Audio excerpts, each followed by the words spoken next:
guns last. Hey, and welcome back to Rogues Crime Galleria. I'm your host, Todd H., coming to you from an undisclosed location in the Sunshine State, and tonight, we're going to get into the life and death of an outlaw. Johnny Ringo, the deadliest pistolier since Wild Bill, they say. I don't know. Should we hate him? We don't even know him. But we're going to get to know him in this episode. I think when Michael Biehn played him in Tombstone, boy, did he do a great job. I mean, we don't know who the guy really is, but wow, what a good job. He didn't blink once through the entire movie, showing his intensity as that character until he comes up against Doc Holliday, and then he finally blinks. But before we get into Johnny Ringo, the deadliest pistolier since Wild Bill, they say, let's hit those like and subscribe buttons and the notification bell so you never miss a show, and they're always on at 9 p.m. Eastern Standard Time on Mondays and Thursdays. Right now, let's get into it. All right, so we've got quite the set of material for this deep dive. Oh, yeah, definitely. We've got WikiTree and Wikipedia kind of setting the stage, giving us those basic facts and dates. Yeah, the foundation. But then we get into some really in-depth stuff from eCourier.com, True West Magazine, HistoryNet. Even the Arizona Capital Times gets in on the action. Wow, quite the range. And it's all about Johnny Ringo, a true figure of the American Old West. I've always been fascinated by him. Oh, yeah. He's got that mystique, doesn't he? And that's what we're going to dig into today, his life, but even more so the mystery around his death. Yeah, how'd he meet his end in July 1882? Suicide or something more. Exactly. Our mission is to try to figure out who Johnny Ringo was and then get into those theories about how he died. All right, let's dive in. So John Peters Ringo, born May 3rd, 1850. 1850, wow. Greens Fork, Indiana. I always thought he was from out west somewhere. It's interesting, right? I mean, that whole area used to be called Washington Clay Township, Wayne County. Things change so much, don't they? They really do. So his parents were Martin and Marianne Ringo, and he had a whole bunch of siblings, 4 of them, Martin Albert, Fanny Fern, Mariana, and Maddie Bell. Big family. Yeah, and, there's even this mention of distant Dutch ancestry. Oh, really? Yeah, and get this, there's a family connection, though, kind of distant to the younger brothers. No kidding, the younger brother? Yeah, through an aunt. That's a little convoluted, but still, when you think about Ringo's life, it makes you wonder. Oh, yeah, it does, for sure. Yeah. I mean, you think of him as this almost larger-than-life Western figure, but then you've got these ordinary Midwestern roots. It is striking, that contrast. And that link to the youngers, even if it's distant, it makes you think about, rebellion and that kind of outlaw spirit. Definitely. And the West was changing so fast back then, it was almost like people's identities were in flux, too. Right. They were being shaped by these incredible hardships. And that's exactly what happened to the Ringo family. Oh, yeah. Around 1856, they moved to Missouri, first Liberty, then Gallatin. And then in 1864, they decided to make the big move out to California. A classic westward journey. But tragedy struck on the way. Oh, no. Near Deer Creek in Wyoming, just west of Fort Laramie. I've been through there. You know it. Beautiful country. Yeah, it is. But that's where Ringo's father, Martin, died. A really awful accident. What happened? His own shotgun went off in his hands. Oh, my gosh. Just a freak thing. That's terrible. Yeah, it is. And you can only imagine what his wife, Marianne, went through having to continue that journey with 5 kids. Oh, gosh. Talk about resilience. Right. They eventually made it to San Jose, California, but that loss must have had a huge impact on young Johnny. Absolutely. I mean, losing your father like that so suddenly and violently, it would leave a scar. It really would. But for Ringo, California wasn't the end of the line. Where'd he go? Around 1869, he headed down to Mason County, Texas. Texas, okay. Yeah, and that's where things take a real turn. In what way? He met this guy, a former Texas Ranger named Scott Cooley. Cooley, okay. Yeah, and that led Ringo right into the heart of this local conflict called the Hoodoo War. The Hoodoo War, never heard of that. Well, officially it's called the Mason County War. Gotcha. But yeah, it was a nasty piece of business. What was it all about? So it started with this whole thing about rustlers. Rustlers, okay. Yeah, and then a guy named Tim Williamson was murdered, and he just happened to be Cooley's adoptive father. Oh, so it got personal. Oh, yeah. And then the revenge killing started. Like a feud. Exactly. And it went way beyond isolated incidents. It was like the whole area just descended into chaos. Okay. And Ringo was right in the thick of it. He didn't just stand back and watch. No, not at all. Cooley was out for revenge for Williamson's murder. I bet. And he killed this guy, John Worley, in August 1875. August 75, okay. But it gets worse, he scalped him too. Oh, wow, that's brutal. It was a brutal time, and it was during all this that Ringo committed his first murder. Really? Yeah, led to his arrest and charges being filed. So by his mid-20s, he's already a killer. Yeah, it's crazy, right? Well, it shows how easily things could escalate back then. Yeah, I mean, loyalties were so strong, and violence was just the accepted way to settle things. Definitely, and sometimes it was hard to tell who was the lawman and who was the outlaw. Right.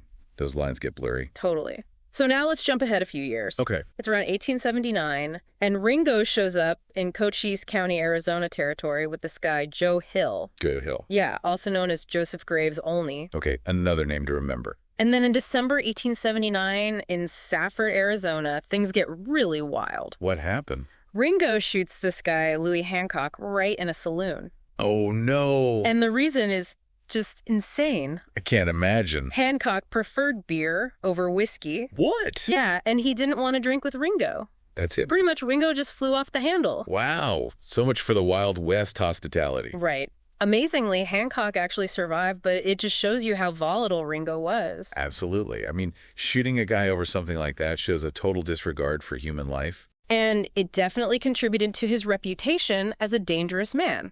A man to avoid. Exactly, and that reputation followed him to Tombstone, where he showed up not long after. Tombstone, huh? Now we're talking. He had a bad temper and was connected to those infamous Cochise County cowboys. The Outlaws. Yeah, and get this, he actually told Sam Purdy, the editor of the Tombstone Epitaph, that he was certain he was going to be killed. He predicted his own death. He did. He said he might only have a couple years left, maybe even just 2 days. That's eerie. It really is almost prophetic. And in the 1882 Cochise County Great Register, he described himself as a speculator. A speculator, huh? What do you make of that? Such a vague term, almost like he was hiding something. Right. Could have meant all sorts of things. Some of them probably not so legal. Makes sense. And to make things even more confusing, some newspapers referred to him as Ringgold. Ringgold. Wow, that's a new one. It makes piecing together his story even harder. For sure. Now we can't talk about Ringo without mentioning Doc Holliday. Oh, yeah. Their paths had to cross. There was a documented confrontation between them in Tombstone. I bet that was tense. Oh, yeah, these two volatile personalities clashing. It must have been something to see. Too bad we don't have all the details. I know, but it's clear they weren't exactly friends. Right. So now it's the early 1880s, and things are heating up in Tombstone. What's going on? Ringo aligns himself with Sheriff Johnny Behan and the Clanton and Stillwell factions. Oh, boy. So he's on the opposite side of the Earps. Right. And Wyatt Earp suspected Ringo of being involved in the attempt on Virgil's life and then Morgan's murder. Talk about a powder keg. It was. And then during the Earp Vendetta ride, Wyatt killed Curly Bill Brocious. Curly Bill? Yeah, a close friend of Ringo's. That had to escalate things. Oh, absolutely. And according to Wyatt's biographer, Stuart Lake, a man named Florentino Cruz even confessed that Ringo was involved in Morgan's murder. Really? Along with Stillwell and Swilling and Curly Bill? Exactly. But, you know, we have to be careful with historical accounts. There's always bias and different perspectives. Right. History's written by the winners, as they say. Exactly. But meanwhile, there's this local posse, including a former sheriff named Bob Paul. Oh, Paul. They were actually going after the Earps, but they never caught them. Wild times. It really was. So now we come to the big event. Ringo's death. Yeah, July 13th, 1882, they find him in Turkey Creek Canyon up in the Cochise Mountains. I've been up there. It's pretty remote. It is. And the initial ruling was suicide, gunshot wound to the temple. Suicide. Huh? But there were always doubts. So many doubts. What didn't add up? Well, for starters, the location was so remote. Yeah. And then there's the whole question of Ringo's personality. You know, he was proud, defiant. Not the type to just give up. Exactly. And then there are the specific details of how they found him, the gun, the empty chamber. It doesn't quite fit the picture of a classic suicide, does it? It really doesn't. Yeah. But we also have to remember, he was known to drink heavily. Right. That could change things. Absolutely. Alcohol can make people do things they wouldn't normally do. So it's possible. Yeah, so some passersby found him on the road to Galeyville. Galeyville. Okay. It was near a pinery and a sawmill. I see. And Walter Noble Burns, in his book Tombstone, An Iliad of the Southwest, he describes the scene really vividly. Burns, okay. Yeah. He says they found Ringo sitting under an oak tree, his six-shooter in his hand, but it had fallen into his lap, caught on his watch chain. Caught on his watch chain. Oh. 5 chambers were loaded, and the hammer was resting on an empty shell. That's a pretty specific image. It is, right. But, Burns is more of a storyteller than a historian. Ah, so we had to take it with a grain of salt. Definitely, it might have some truth to it, but it's not hard evidence. Right. Then there's the account of Deputy Billy Breckenridge. Breckenridge, okay. He said he saw Ringo 2 days before his death near Dials Ranch. Dials Ranch. And Ringo was apparently very drunk. Oh, no. Yeah. Breckenridge tried to get him to go to the Goodrich Ranch, but Ringo just kept going. He sounds like he was in a bad way. He was, and Breckenridge thought that was the last time anyone saw him alive. Some ranch hands nearby said they heard a gunshot around 3 p.m. on July 13th. 3 p.m., okay. But here's the kicker. An inquest was held in 1884, and they officially listed the cause of death as unknown. Unknown. Wow. Yeah, although they did add probably gunshot wounds. So they weren't even sure it was suicide. Exactly, it throws the whole thing wide open. So what are the main theories? Well, first you've got the suicide theory, the initial ruling, but we've talked about the doubts. Right. Then there's the Wyatt Earp theory. Earp? Okay. The motive is clear revenge for what happened to his brothers and Doc Holliday. Makes sense. But the big question is, could Earp have known where Ringo was in that remote canyon? That's a good point. Right? They were on the run themselves. It would have taken incredible tracking and some luck to find him. It's not impossible, but it's a stretch. Then there's the Doc Holliday theory. Holliday, huh? Yeah, similar motive to Earp, and of course there's that famous scene in the movie Tombstone. Oh, yeah. The duel. But the historical evidence doesn't really support it.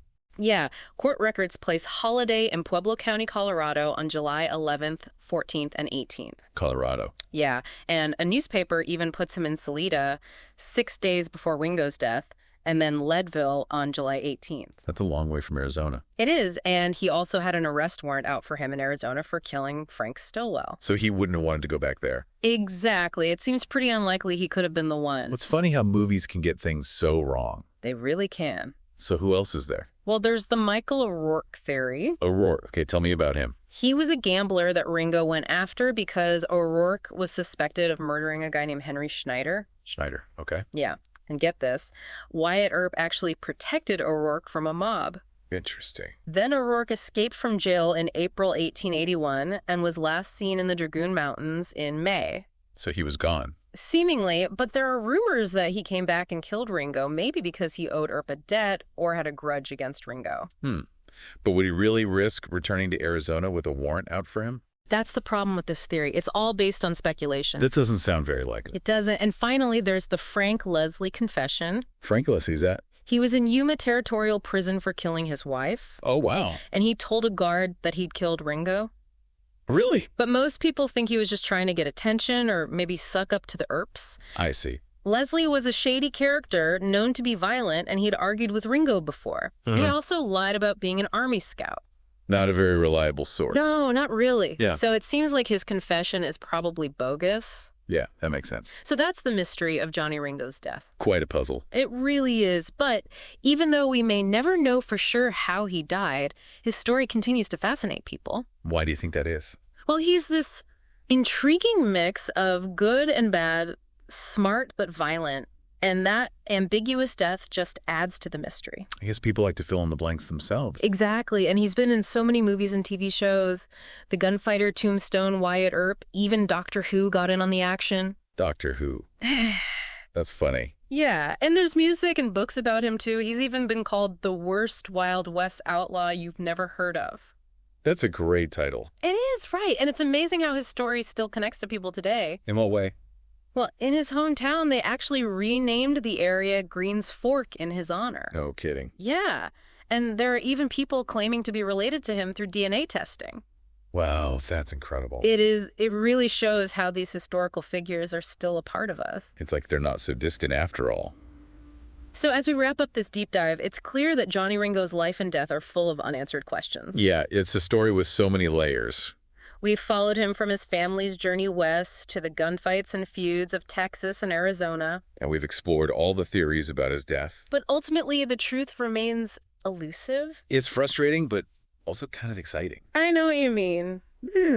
It makes you want to keep digging for answers. And makes you realize that history isn't always neat and tidy. Right, it's messy and full of contradictions. Just like life itself. Exactly. So that's Johnny Ringo, a man of mystery and a symbol of the Wild West. Thanks for taking us on this deep dive. My pleasure. So what do you think happened to Ringo? Suicide or murder? It's hard to say. Maybe we'll never know for sure. Maybe not, but that's what makes history so fascinating. It really is. Thanks for listening, everyone. See you next time. Thanks for riding along this dusty trail of Rogues Crime Galleria. I'm your host, Todd H., and tonight we saddled up for a wild ride through the legend and lore of Johnny Ringo, the gunslinger with a name so cool it sounds like a rock star, but a life that ended with more mystery than a saloon poker game. Was he a killer? Was he a poet? Or just really bad at making friends in the Old West? Either way, he shot his shot and history shot back. Big shout out to my co-host Eli Stone, who cuts through Western myths like a Bowie knife through a barroom bluster, and Nora Steele, whose insights are sharper than a six-shooter at high noon. You two are the kind of posse I'd ride into any outlaw town with. Just don't ask me to draw. If tonight's tale of bullets, boots, and baffling endings gave you a true crime tingle, make sure to hit like and subscribe, and share this with your fellow armchair cowboys and crime sleuths, and don't forget to tap that notification bell, because around here, the only thing faster than a gunslinger's draw is how quick we drop a new episode. That's it for tonight's show, so we'll see you next time on Rogues Crime Galleria. Step inside, don't look back. Every shadow's got a name.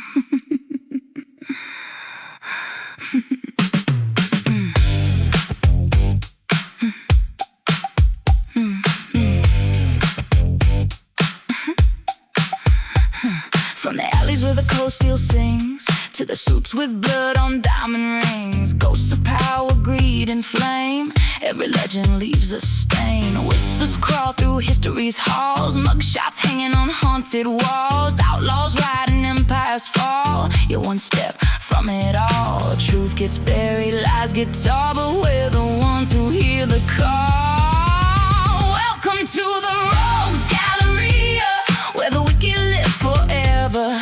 Every crime, every killer's tale, locked in time we unveil. Yeah, the darkness tells ya you can't run from your past. In the Rogues Galleria, we make the legends last. We make the legends last.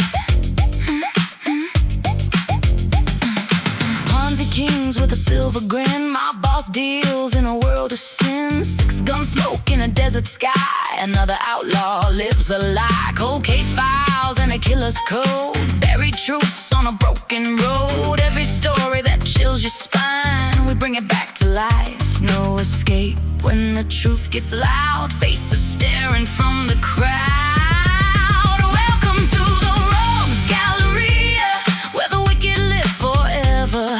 Every crime, every killer's tale, locked in time we unveil. Yeah, the darkness tells ya you can't run from your past. In the Rogues Galleria, we make the legends last. We make the legends last. Every name carved in the night,